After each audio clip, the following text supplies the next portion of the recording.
Welcome back to another episode of Nobody Asked, but here's why. And today we're going to talk about why I no longer use this traditional method here that I'm getting ready to show you. Why I no longer use this traditional method. I like to call it the drape method. I'm not sure what the right term is, but we're going to talk about why I no longer use this method and why I switched over to paneling. So, just quick little history on, just fondant and how I learned all the good things. So, I basically learned this method from YouTube University. And then from there, just lots and lots and lots of practice. I kind of taught myself, the best way to roll it, which mat to use, which roller to use, which fondant to use, how thin to roll it, how thick to roll it, like all the things. I tried any and everything, you name it.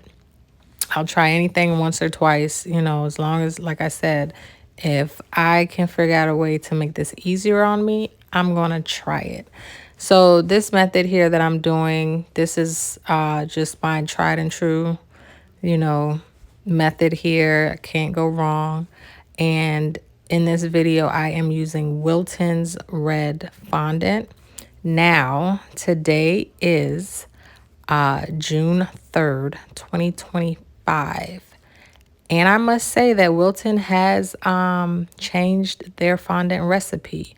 So the fondant that you see here that I'm rolling out is from like years ago. This is the old video. This is an old clip. So this fondant is just magical. It's just pliable. It's flexible. It's not dry.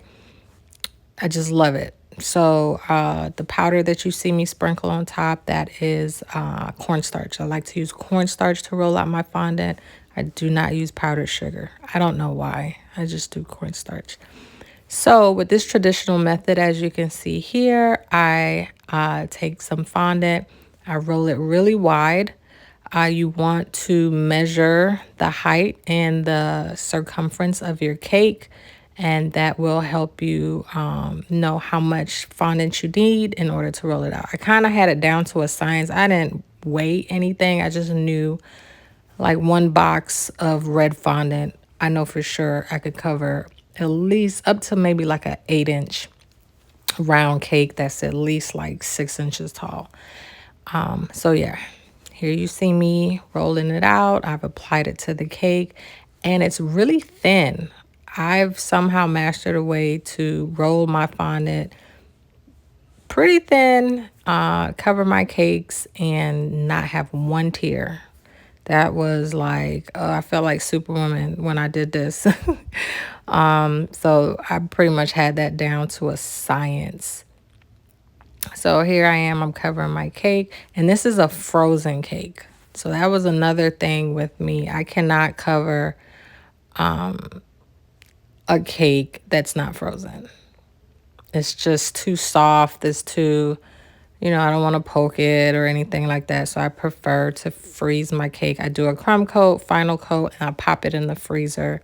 And you don't have to pop it in the freezer too long. I'll say like 20 minutes just to get it nice and firm so that you can really cover your cake, use your hands, and, still get a smooth outcome. So this is the traditional method. This is what I call the drape method.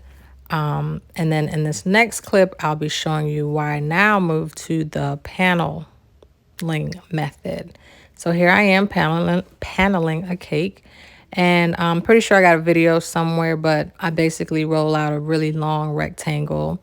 You want to measure the sides of your cake. Same thing, circumference and height. And then make sure that you roll out enough fondant, so that you can cover the side of your cake.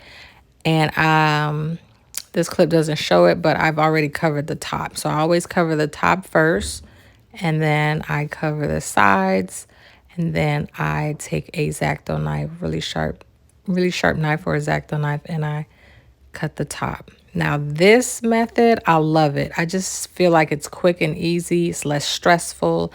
You get a super clean cake. You get a sharp edge, super clean edge.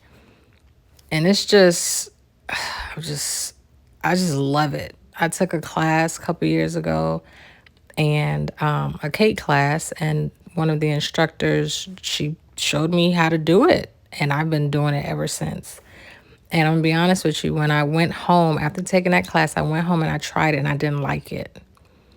And I was like, oh, let me try it again. And I tried it like 2 or 3 more times, and I kind of got the hang of it. It was, I wasn't used to it. The change was weird, just everything about it. But once I figured out the best way to do it, I've been doing it ever since. So this is my go-to, paneling my cakes with fondant. And just look how sharp it is. I don't need a fondant smoother or anything. Just wrap, cut, and go. Now you will have a seam in the back, but I line my seams up in the back, and my clients don't have an issue with that. I don't have an issue with it. But with both methods, you have your pros and you have your cons. I guess you just have to pick which which one you'll be okay with. So here I'm just making a 2-tier cake, so you kind of could just watch me finish decorating the cake and enjoy that part. But yeah, let me know if you're a baker. Let me know in the comments. How do you cover your fondant cakes? Do you prefer the drape method? Do you prefer paneling? Now, I will say I still do the drape method, but not for standard tiered cakes, mostly for like 3D custom cakes, depending on the shape. Now, there's some cakes that you kind of have to drape. But for the most part, I would say about 95% of my cakes get paneled with fondant. It's just my go-to. So let me know in the comments which method you prefer. If you don't do fondant cakes, just put which one you would prefer if you did do fondant cakes. But either way, enjoy the rest of this video, me making this 2-tier.